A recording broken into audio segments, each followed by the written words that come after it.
Ford Transitas. Prieš porą mėnesių keitimo buvo naujus pusašius.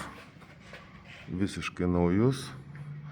Ir klientas skundžiasi maždaug po mėnesio pusantro vibraciją. Dabar pagaliau atvažiavo.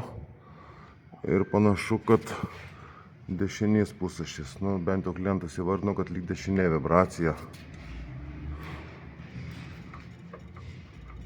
Čia gal sunkiai matosi, bet sakiau ant ratą. Vos klibinant. Kaušas dar stoja vietoje, o čia pusašis juda šiek tiek. Bet esmė tame, kad barškėjimas iš tripoido yra. Kaip būtų be tepalas, viduje atrodo. Barška tiesiai iš čia iš tripoido.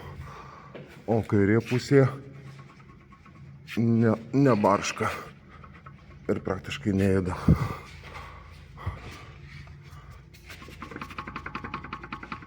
Kaip sausas būtų viduj. Ir ant apkrovos vibracija, atleidė gazą dingsta. Paspaudė gazą, vėl vibracija, ypač 3-4 pavara.